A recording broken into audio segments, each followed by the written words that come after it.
The Trumpet Daily Program begins right now. Today's world news, what it means, where it's taking us.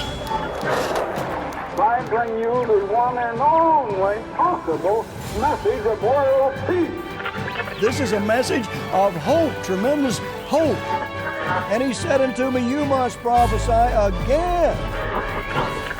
The Trumpet Daily Program begins right now. Hello everyone, this is Brad McDonald, and I'm excited to be subbing in for Stephen Flurry today. Mr. Flurry's off to America. He's heading out there for the 4 holy days. So you'll have me today, and I think he'll be back perhaps tomorrow from his studio over there at headquarters. Well, I have one main subject I'd like to get into today, but before that, I thought I would go through a couple of news stories here. Obviously, the corona crisis continues. Here in the UK, the talk is just getting more and more serious about a much stronger lockdown. So it does seem like that idea is getting more and more opposition. But over the next week or two, they're talking about even reverting back to a lockdown as strict, if not stricter, than it was back in March and April. So that has a lot of people upset, and it's something that we're all watching very, very closely. The first thing I've wanted to do is just draw everybody's attention to the trumpet brief from Mr. Gerald Flurry last night. This should be in your email box. If you're not subscribed to the trumpet brief, I'd really encourage you to go online to thetrumpet.com and subscribe to this daily email memo. But last night, Mr. Flurry had a trumpet brief, and in that brief, he pointed people towards some remarks that radio commentator Rush Limbaugh made earlier this week. And I can just read a few sentences from this memo or this email from Mr. Flurry. He says, on September 14th, Rush Limbaugh made some remarks with powerful insight that every American should understand. And then he quotes Limbaugh, who said, one of the things that I don't think gets enough comments, and it didn't at the time, is the racial division created in this country by Obama and the Obama administration, he said. And it was done purposely. This is Rush Limbaugh now. And it was done purposefully. And it was a strategic part of implementing whatever aspect of the Obama agenda. It's really you can go ahead and read the full brief, but Mr. Flurry, and he quotes Limbaugh quite a bit, he explains how we really can't underestimate the strategy and the amount of planning that went into creating the present situation in the United States. America is exploding with racial tension and race riots and attacks on the government, attacks on the authority, attacks on the police. And the country is really just coming apart at the seams. And as Rush Limbaugh points out, we really can't underestimate the amount of planning that went into creating these conditions. Today we're really experiencing conditions that have been planned for the past 7 or 8 or 9 years. And when you understand that, you really see that this is not a temporary problem for America. America's problems, its race problems, really go much, much deeper. But go ahead and read that article from Mr. Flurry. Just a couple of concluding remarks here. Nobody, he says, can disprove this powerful insight. It is an unusually profound understanding of American politics. And you probably know that Rush Limbaugh, I think, has, is it throat cancer? He has cancer in the throat or the lungs. I think even now he's missing quite a few programs because he's getting treatment for the cancer. But it seems like, it won't be too long before Rush won't be around to provide analysis like this. A few years ago, we lost Charles Krauthammer, some of the great commentators, some of the great analysts, some of the great thinkers who can really look into these problems and identify what's going on, at least, to a certain extent. They're no longer around. So it'll be a big loss for America when Rush Limbaugh dies. Then I'll just read this concluding sentence from Mr. Flurry, because I think it gets down to the very essence of it. He says, will you let God show you what is happening. That's really what it boils down to. I mean, Rush Limbaugh provided some excellent analysis here. But as Mr. Fleury points out, even he didn't have the full answers or the full picture. God has to show us. Will you let God show you what is happening, Mr. Fleury asks, and why it is happening? God is giving you a life and death choice. He wants you to choose life. So make sure you subscribe to the Trumpet Brief, and then make sure you read that brief from Mr. Fleury.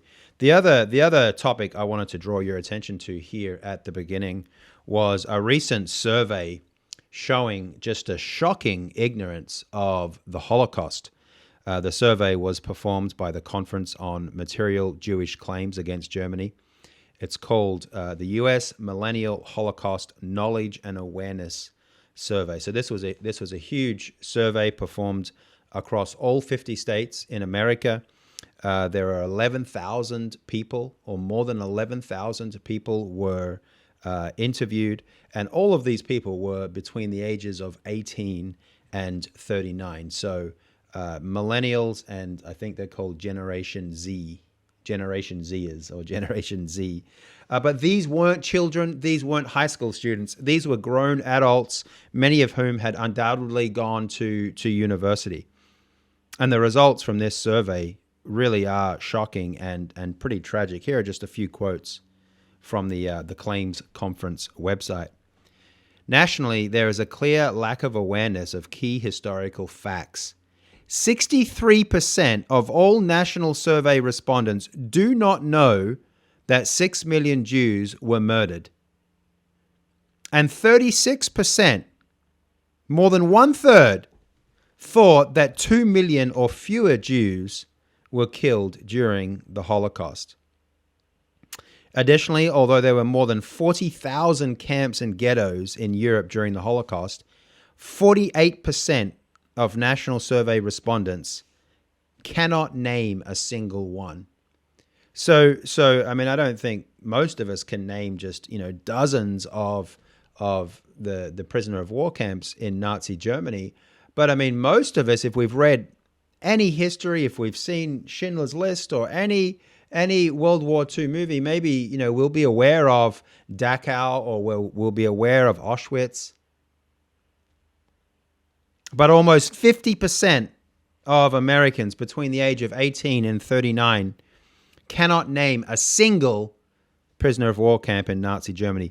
56% were unable to identify Auschwitz, Birkenau, and there was virtually no awareness of concentration camps and ghettos overall. Another statistic here, and perhaps one of the most disturbing revelations of this survey, 11% of US millennial and Gen Z respondents believe Jews caused the Holocaust. So more than 10% of adults between the age of 18 and 39 in America believe that the Jews caused the Holocaust. The findings were more disturbing in New York, where an astounding 19% of respondents felt Jews caused the Holocaust. That's just shocking. Almost 20% of these young people in New York believe Jews caused the Holocaust. Just a couple more quotes here. Also troubling is the percentage of millennials and Gen Z that have witnessed Holocaust denial or distortion on social media. Approximately half, or 49%, have seen Holocaust denial or distortion posts on social media or elsewhere online. 30% of respondents across all 50 states indicated that they had seen Nazi symbols on their social media platforms or in their community. The state with the highest response was Nevada with 70%. Other states with high score, well, don't have to worry about that. But that was pretty shocking. I mean, I'm not sure if this is a news story we've really talked about too much at thetrumpet.com or on the Trumpet Daily Radio. But the way history is being rewritten through these social media platforms, really pretty remarkable. It's something that you don't think about too much. But these young people are coming across Nazi symbols, people supporting Nazism, people defending Nazism, people saying that the Jews were responsible for the Holocaust. they're coming across these kinds of messages on social media. And then finally, just one little quote here. A consistent, and I think this is interesting too, a consistent bright spot across all the survey findings is the desire for Holocaust education. This is a good thing. 64% of all US millennials and Gen Z believe that Holocaust education should be compulsory in school. 80% of all respondents believe that it is important to continue teaching about the Holocaust, in part so that it does not happen again. That's really positive. There's an appetite among 18 to 39-year-olds. There's an appetite for this information. They want to be taught about the Holocaust. They recognize that they need to know more about the Holocaust, and they even recognize that it's important to understand this history so that the history isn't repeated. But they're not being taught about the Holocaust. Why is that? Why is that? Well, I think if you look into it, I bet you, it'll boil down to the leaders and the decision makers in higher education, and a lot of those people are just, they're radical Marxists, and they're anti-Semitic, and they're making sure that history is not taught, or it's at least marginalized to these kids and to these university students. This is an alarming trend. I mean, when you're ignorant of history, and Mr. Fleury's talked about this a lot. Mr. Gerald Fleury's written about this in The Trumpet. Mr. Stephen Fleury's talked about it here on the Trumpet Daily Radio. But when you're ignorant of history, when you fail to understand how the Holocaust happened, why it happened, when you fail to understand how Hitler and the Nazis gained control of Germany, when you fail to understand the media's failing during the 1930s, when you fail to understand how the German people elected someone like Adolf Hitler, when you don't understand that history, then it becomes easier for that history to be repeated. I mean, you could say the same about all of these protesters, these Black Lives Matter and Antifa terrorists. And then all of the politicians and all of the sports stars and all of the celebrities that are supporting Black Lives Matter and Antifa as they burn down cities, as they create chaos. These people are just ignorant of history. They're ignorant of the history of the Civil War, for example, and they have no idea. They have no idea of the colossal suffering they are unleashing on America. So whether it's World War II or the Holocaust or the Civil War, we can't be ignorant. Ignorance leads to destruction. Ignorance leads to destruction. And this failure to understand history, this failure to understand the Holocaust, to even, I think the survey showed it's something like 10% of people hadn't even heard the term Holocaust, which was shocking. But if we fail to see this history and to understand this history, we are going to repeat it. Okay, that's the first two stories that I wanted to get into. We'll take a quick break, and then we'll come back and we'll get into the main story for today's program.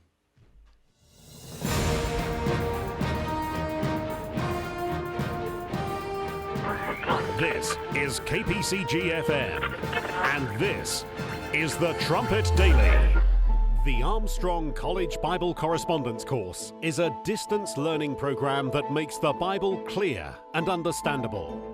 The correspondence course enables enrollees to learn what the Bible itself says about subjects that affect you and the world you live in. This fascinating Bible course highlights and proves what the Bible says about morality, war, religion, terrorism, and other current events, focusing on the root causes of this world's many problems facing man, as well as their solutions.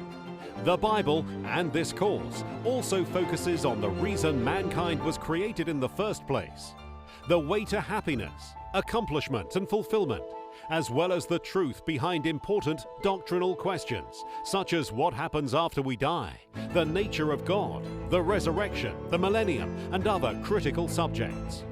Enroll today in the Herbert W. Armstrong Bible Correspondence Course. Email your request to td@kpcg.fm or visit thetrumpet.com. This is KPCG FM, and this is the Trumpet Daily. Welcome back. I'm Brad McDonald, and I'm covering the show today for Mr. Stephen Flurry. Well, earlier this week, the Caribbean island nation of Barbados announced that it's going to remove the Queen as head of state and become a republic by November 2021. Dame Sandra Mason, the Governor General, she announced this to the nation on Tuesday. Here's the clip of the Governor General making this announcement. The time has come to fully leave our colonial past behind. Barbadians want a Barbadian head of state. This is the ultimate statement of confidence in who we are and what we are capable of achieving.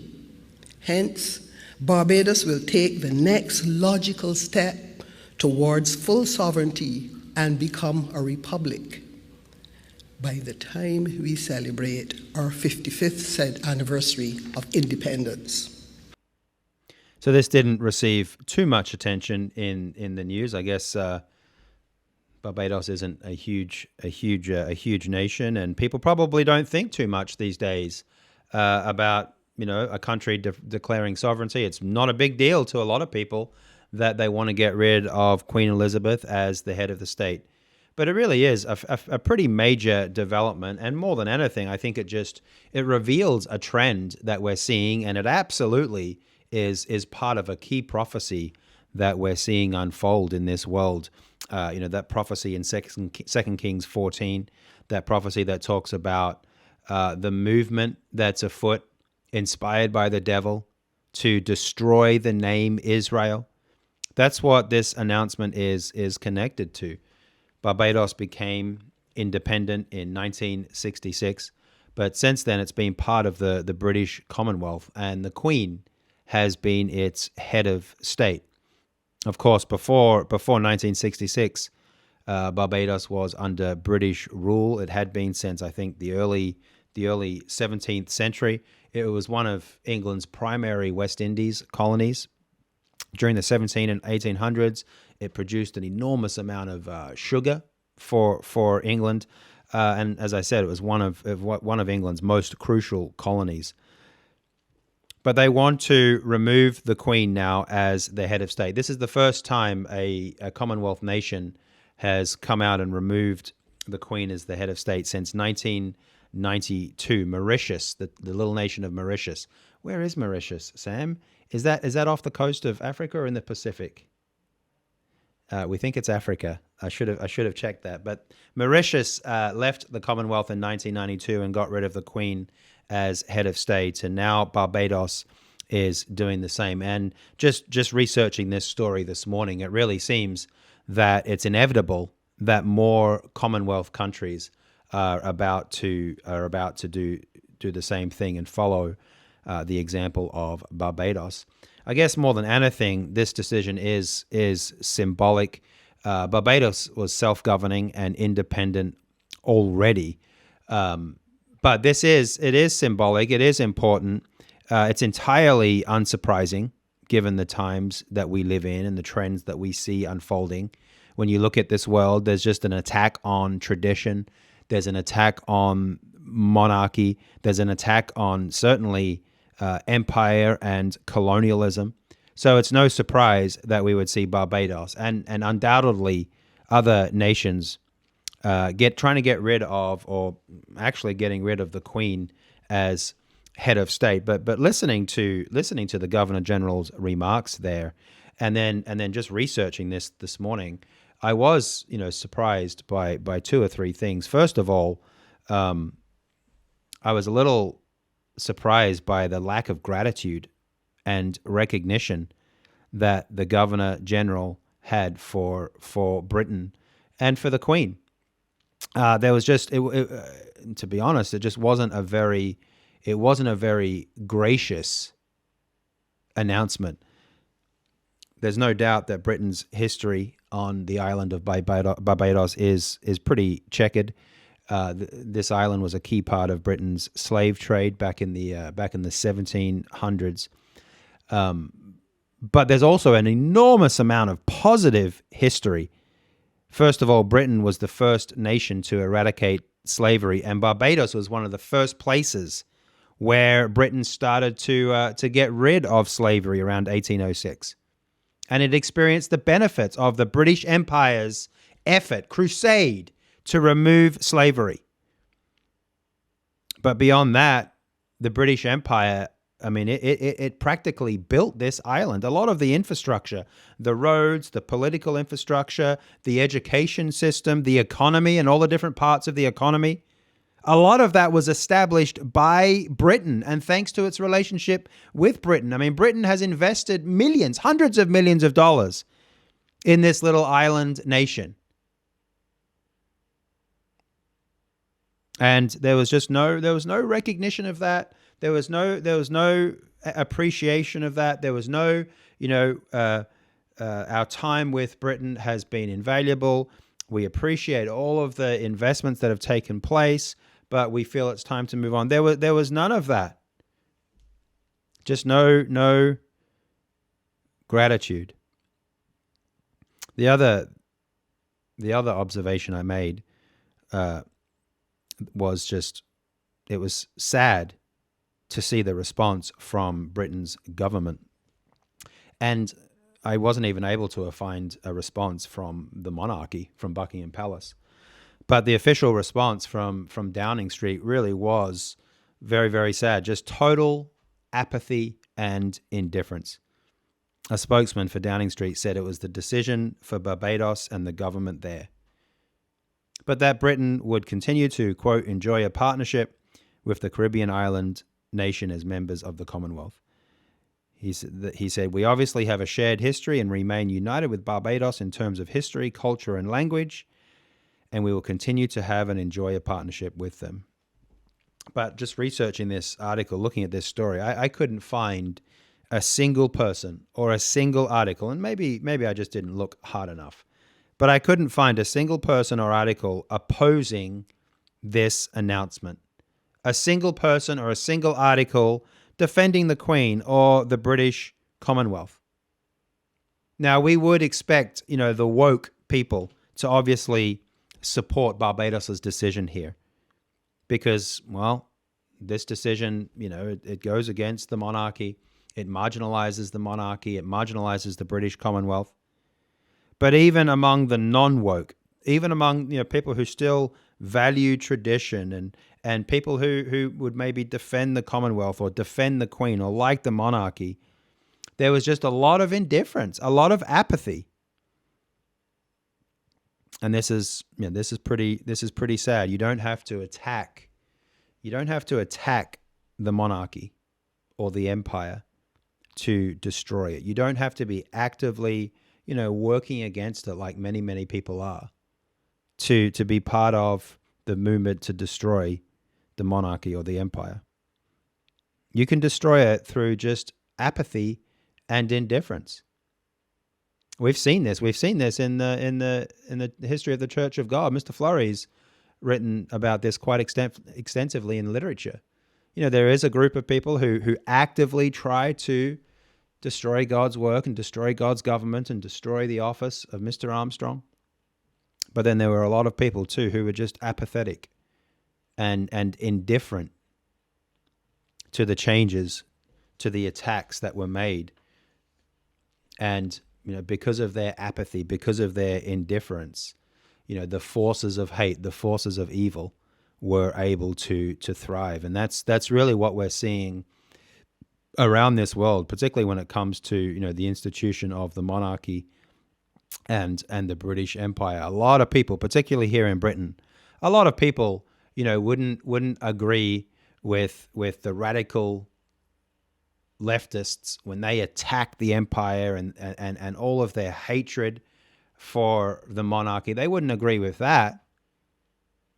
But on the other hand, most people are not prepared to fight for the monarchy. They're not prepared to defend the empire. They're apathetic and indifferent. And that will lead to the destruction of a nation and to the destruction of an institution like the monarchy. Now, prophetically,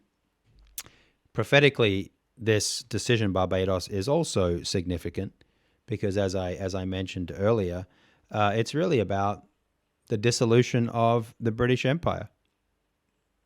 As I mentioned, I'm sure there'll be more nations in the British Commonwealth who shed the constitutional monarchy form of government, who want to get rid of the Queen. Just researching this story earlier this morning, I think when the Queen dies, that's really going to be a seminal moment for the empire and the British Commonwealth and the monarchy. I'll give you some statistics here in a minute, but it really looks like there's a lot of people in Australia, in Canada, in Jamaica. There's a lot of people who basically they want to get out of the Commonwealth. They want to become a republic. They want to get rid of the Queen as their head of state, but they don't want to do it while the Queen's still alive. But as soon as the Queen dies, they're out. Just some facts here. In Canada, a February poll found that 53% said they thought Canada should end formal ties to the monarch after the Queen's death. A YouGov poll in January showed that abolishing the monarchy was the most popular option for all ages. A lot of people love the Queen in Canada, but they don't like the institution of monarchy. In Australia, a July poll found that 62% of Australians think the country should have an Australian head of state, not the royal family. There was a referendum in 1999, and I think 55% of people voted for the Queen to remain. 45% voted that she go. And it was pretty close, but that was 1999. That's 20 years ago now, more than 20 years ago. And the polls and the surveys show that wouldn't be the case now. Another vote after the death of the Queen would probably go the other way. Former Australian Prime Minister John Howard indicated Australia could abolish the monarchy after the Queen died. I do not believe Australia will become a republic while the Queen is on the throne, he said. Beyond that, I do not know. So it really could be a big moment for the British Commonwealth when the Queen dies, and she looks like she's in good health. But on the other hand, I think she's 93 or 94, 95 years old, and just a really remarkable woman, really remarkable and beautiful woman. But what's going to happen to the monarchy? What's going to happen to the Commonwealth when Queen Elizabeth dies? Here's another little one. Royal watchers are saying Jamaica could be the next domino to fall. A poll in July found 58% of Jamaicans wanted to cut ties with the monarchy. It's been like this for a while, but the only reason it hasn't happened is the big parties haven't really agreed on how to do it. But will Barbados' example show them how to do it? So the Commonwealth is coming apart. The royal family here in Britain is disintegrating. Of course, some of the greatest enemies of the British monarchy, particularly here in the last few years, have emerged from within the royal family itself. And I'm talking mainly about Prince Harry and his wife. We've talked about this a little bit on this program and on thetrumpet.com. I'm sure most of our listeners are aware that Prince Harry and Meghan Markle have moved to, I think, California. They have this massive palatial estate in California, and Harry's on terrible terms with the Queen and with his brother and his brother's wife and the family. I mean, he's really cut himself off from the royal family, and then he's taken on a lot of woke friends. His friends now are Meghan's friends, I guess, and his friends now are really, some of the most extreme far left figures in America. There's the Obamas. I think he he pals around with different Hollywood actors and personalities. Here recently, Harry and Meghan made a massive deal with Netflix. I'm sure we're all aware of Netflix. Just this, Netflix, they all produce pretty bad programming these days, but it really does seem like Netflix is one of the worst. It just produces some of the most despicable, anti-family, anti-tradition, anti-Christian content that you can even find anywhere. A couple of years ago, the Obamas made a massive deal with Netflix, and now Harry and Meghan too have signed up to make TV programming with Netflix. After that, or more recently than that, Harry has he's also come out very strongly against the Commonwealth. Over the summer, Harry and Meghan really put themselves squarely on the side of the Antifa protesters and the BLM movement, and came out in support of these movements in a July 1st message. This was an online talk that he had. I think Meghan was there. He did a couple of them. But in one he did on July 1st, Harry indicated that he believed Britain was an inherently racist society. He declared that, quote, racism is endemic in our societies. My wife said recently that our generation and the ones before us haven't done enough to right the wrongs of the past, he said. I too am sorry. A few days after that, I think it was July 8th or July 9th, Harry and Meghan joined some fellow radicals in a Zoom conversation that was broadcast live. And in this conversation, he once again attacked the Commonwealth. We have a few clips. Let's play clip 2. Certainly when you look across the Commonwealth, there's no way that we can move forward unless we acknowledge the past.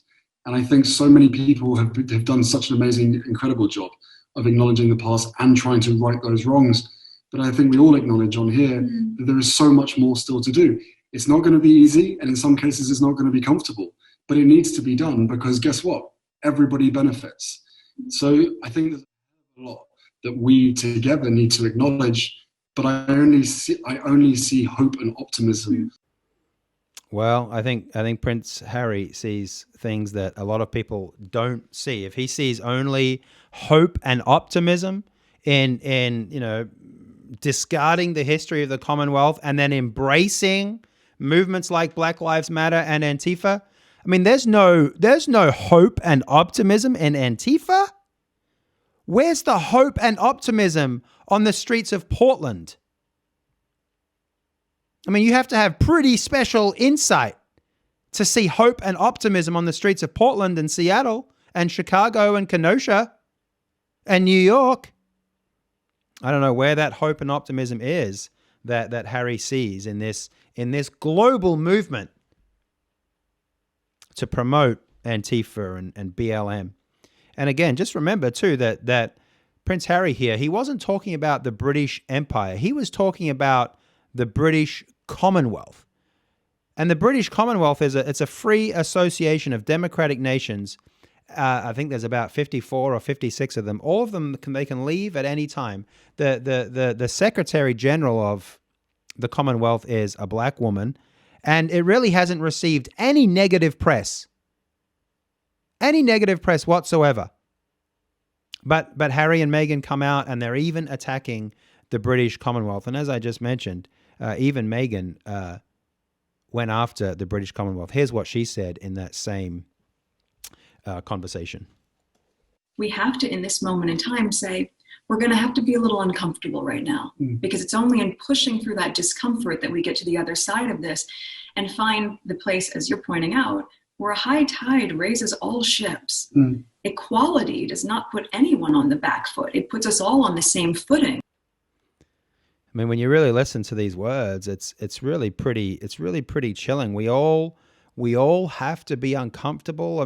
When these people talk, they condone the unrest. They condone the destruction that we're seeing and the way they see it. Well, that's what has to happen for us to heal this terrible sin. That's what has to happen, or everyone has to be uncomfortable. I mean, how uncomfortable are our peoples going to have to get before these people will be satisfied? And then, you know, when you start moving in this direction of making people uncomfortable, well, who draws the line about how uncomfortable conditions are made? I mean, there's a difference between being uncomfortable about something someone says to you, or, you know, being held accountable, you know, for something that happened in history, and then having your community burned down. I mean, is that uncomfortable enough for these people?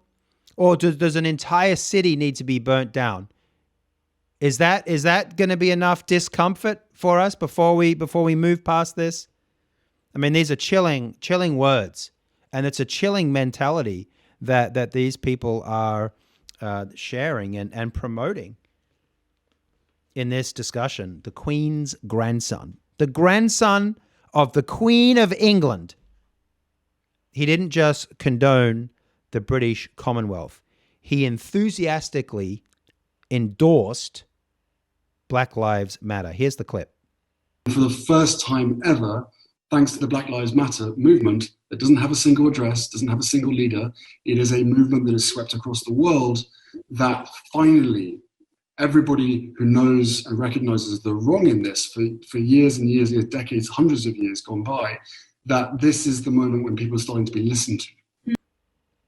I mean, there it is. Prince Harry, the Queen's grandson, happily, willingly, enthusiastically endorsing, you know, a movement whose existence, or one of the reasons for its existence, as it says on its own website, is to, quote, disrupt the Western prescribed nuclear families. This movement encourages people to resist white capitalism. This movement it's a movement of hate and discontent. It's a radical Marxist group that fundamentally opposes Western civilization and hates America and Britain's history with Christianity and morality. It's tragic that the Duke of Sussex will come out and he'll endorse the beliefs and the behavior of Black Lives Matter. Where is all this heading? I mean, this man and his wife, I think, you know, it really looks like they're turning into, you know, one of the greatest enemies of the British monarchy.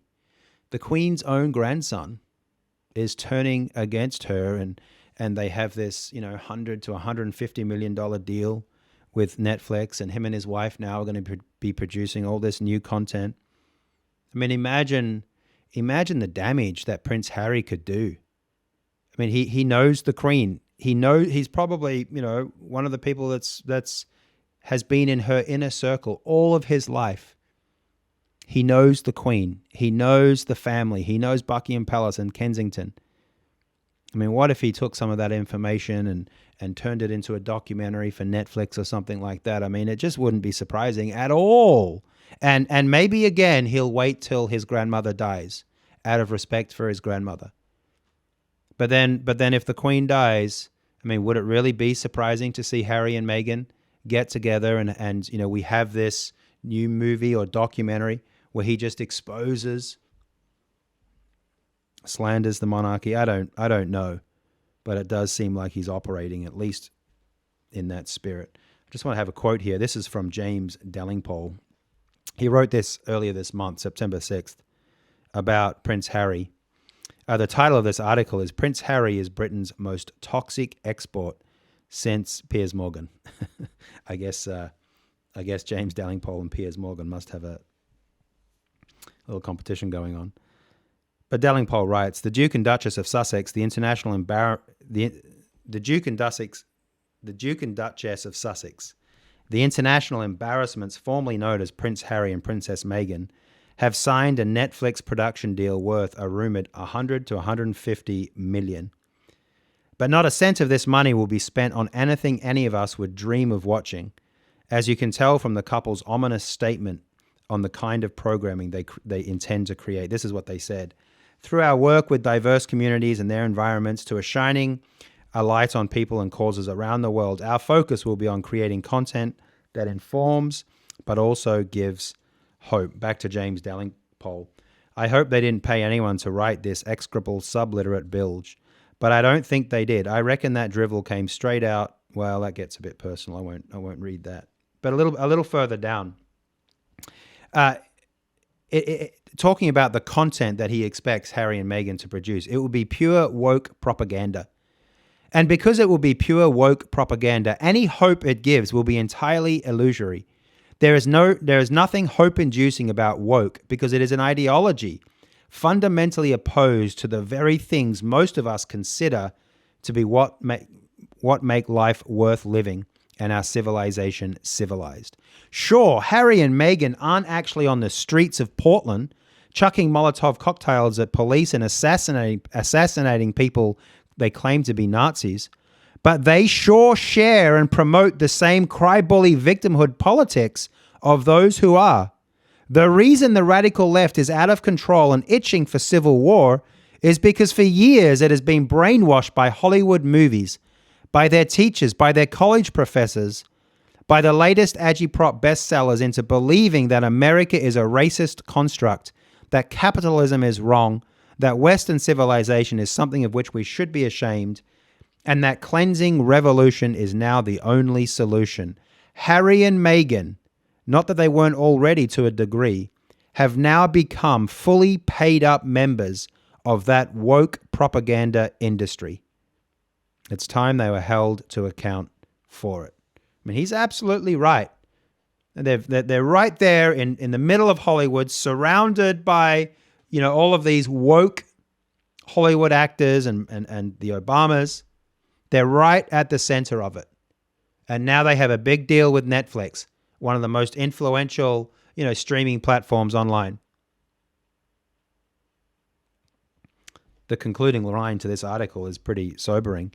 If the world goes belly up, Dalrymple writes, in the next few months or years, as I seriously worry it might, then the Duke of Sussex will have done his bit to make it happen. History will not look kindly on him. So very, very sad what's happening with Britain's royal family. Very, very sad to see what's happening with Prince Harry and Meghan. And really, if we know Bible prophecy, we know too that God does not look kindly on Harry and Meghan's behavior. And God, he wouldn't look kindly on Barbados's recent gesture toward the Queen. And he wouldn't look kindly on these movements in Australia and Canada and New Zealand too, I think, to get rid of the monarchy and to cut ties with the monarchy. What is this attack on the monarchy? What is this attack on the British Commonwealth all about? Well, we've been talking a lot the past few months about the cause or the spirit behind this attack in 2 Kings 14, 26 and 27. Mr. Flurry, both Mr. Flurries, have been going to these verses a lot, talking about Jeroboam II, and we know there's a second Jeroboam II, and what happened here anciently in Israel happens today in the nations of Israel. Verses 26 and 27, it says, "For the Lord saw the affliction of Israel, that it was very bitter, so they were being persecuted. For there was not any shut up, nor any left, nor any helper for Israel. And the Lord said not that he would blot out the name of Israel from under heaven." So there's a movement afoot, anciently, but also today. There's a movement afoot to blot out the name of Israel from under heaven. And as you know, the Bible teaches, and you can prove in the Bible that today, the nations of America and Britain and the British Commonwealth, we are Israel. And in all of these end-time prophecies, when it talks about Israel, it's talking about America and Britain. And there is a Satan-inspired movement to destroy the name Israel, to destroy the history and all of the biblical truth and understanding attached to this name. This is what Mr. Flurry wrote: in America has been fundamentally transformed. Satan hates everything God is about. He harbors terrible hatred for Israel. Spiritual Israel, Galatians 4 tells us that God's church is spiritual Israel, and physical Israel, the modern day nations descended from ancient Israel, particularly America, Britain, and the Jewish state. Satan's goal is to blot out the name of Israel from under heaven. That means from all over the earth. That's what this rebellion Harry and Meghan are participating in is all about.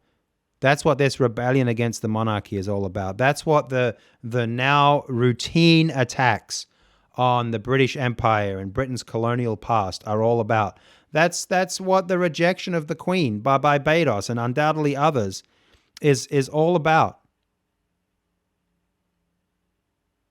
And when we understand this prophecy, it really sheds so much light on world events and trends that we see unfolding in the world. And, you can go back to Genesis 12. We first see God's prophecy to Abraham made in Genesis chapter 12 back there. God makes this colossal promise to Abraham because of his faith. And it's a twofold promise. It's a promise of grace or salvation through Jesus Christ, the descendant of Abraham. But it's also a promise of national wealth and prosperity and power. And as Mr. Armstrong explains, in the United States of Britain in prophecy, most people do not understand this promise of national wealth and power. A lot of people understand, they at least recognize the promise of grace. They don't understand it, but they know that Jesus Christ came as our Savior and that salvation is through Christ. But almost no one understands that God also made a promise to Abraham that his descendants would become supremely powerful, that Abraham's descendants would become a commonwealth of nations. Almost no one today is aware of the second part of God's promise to Abraham, the national material promise that his descendants would become a great nation. And this promise, it's everywhere in the Bible, and particularly in the book of Genesis. This promise is one of the themes of the book of Genesis, and we see God repeat the promise to Abraham. He mentions it initially in Genesis 12. He mentions it again in Genesis 17. In Genesis 26, God confirms this promise to Isaac, Abraham's son. In Genesis 27, the promise is confirmed to Jacob, Abraham's grandson. In Genesis 28, we see the promise confirmed again. This one to Jacob, I believe. I'll just read a couple of verses here. This is verses 13 and 14 of Genesis 28. And behold, the Eternal said, I am the eternal God of Abraham, your father, and the God of Isaac. The lands wherein you lie, to thee will I give it, and to your seed. And your seed shall be the dust of the earth, and you shall spread abroad, or you'll be a colonizing power.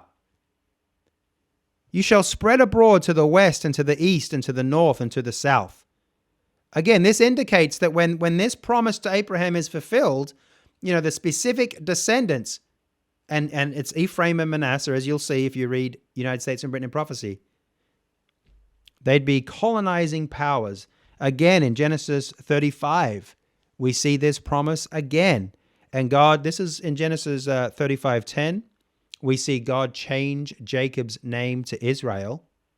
And then verse 11, he says, and God said unto him, I am God Almighty, be fruitful and multiply, a nation and a company of nations shall be of you. God's these verses are incredible because they're so specific. He tells Israel, a nation and a company of nations, or a commonwealth, a group of nations will come out of you. You can go to Genesis 48 after that, and you can see Jacob, or Israel, passing this promise on to Ephraim and Manasseh, the sons of Joseph. And again, God is incredibly specific. So he's blessing both Ephraim and Manasseh, and you can read the history where God inspired Jacob or Israel to cross his hands, and the firstborn went on Ephraim instead of Manasseh. And he tries to fix that. But then God says, talking about Manasseh, God says, he shall become a people and he shall be great. Talking about America there. But truly his younger brother shall be greater than he, and his seed. So this is talking about the descendants of Ephraim now. His seed shall become a multitude of nations, or a collection, or a commonwealth of nations. Over and over again, the Bible talks about this promise to Abraham. Why is it so important? Why is the name Israel so important? Why is the understanding about Israel and the promise that God made to Abraham, why is it so important? Mr. Armstrong answered that question all the way through the United States and Britain in Prophecy. Here's a quote from page 7. But the all-important master key, the key to understanding the Bible and Bible prophecy and world events, the all-important master key has been found. That key is knowledge of the astonishing identity of the American and British peoples, as well as the German in biblical prophecies. That's why the British Commonwealth is so important, because it reveals the identity of those nations. It reveals the fact that Ephraim is descended from Abraham. And when you understand that Ephraim is descended from Abraham and Isaac and Jacob, well, then you can understand Bible prophecy. Mr. Armstrong continues, this very eye-opening, astounding identity is the strongest proof of the inspiration and authority of the Holy Bible. That's quite a statement. This very eye-opening and astounding identity, the identity of Ephraim and Manasseh, the identity of America and Britain, is the strongest proof that we have of the inspiration and authority of the Holy Bible. It is, at the same time, the strongest proof of the very active existence of the living God. What a statement. You see, the truth about Israel reveals God's existence. And it's proof of that the Bible is God's word. That is a stunning reality. And that's why the devil, as it talks about in 2 Kings 14, that's why Satan works so hard to blot out the name Israel, to blot out the truth about America and Britain, to blot out all of the history of the past 200 years in particular. Because he knows, he understands this. He understands what Mr. Armstrong wrote here in United States and Britain Prophecy. And that's why he tries to blot it out. Here's another quote.